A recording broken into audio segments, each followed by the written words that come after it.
Kwanza ndio hii ndugu yangu ametoka hapa akaongea maneno ya tutam. Ni ukweli. Mimi najulikana kama Antam. Na mimi naitwa Ag. Najulikana kama Antam. Na ni kijana mwenye ametosha kuambia ukweli yenye Kasongo amefanyia Wakenya, si ndio?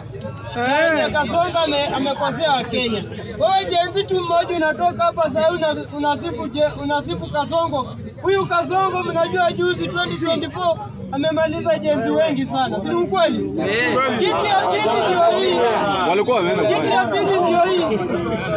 Kitu ya pili ndio hii. Nyinyi vijana, nyinyi ndio nyonga mnaenda mnasimama na huyu jamaa kiwadanganya.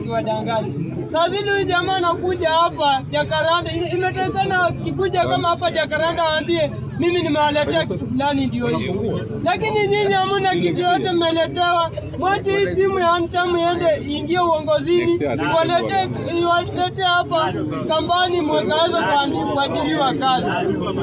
Ni ukweli. Sisi tunajua kama viongozi wa Antam uko na kiongozi wetu tunaenda kupewa na kijana mdogo sana. Mwenye anaenda kuwa deputy president wa Kenya hii. Anaitwa Edwin Sifuna. Sio president tena. Sio president. Sikizani wanabunge niwaambie kitu moja.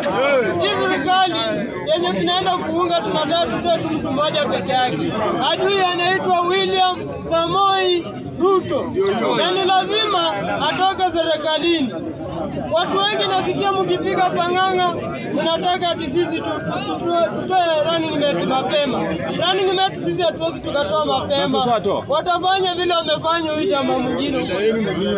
Umeona juzi Kasongo yeye anatembea akitafuta vijana wetu, anajaribu kuwahonga.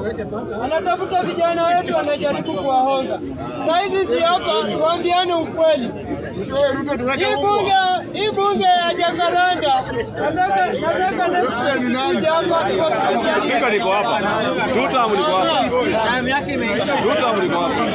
Time.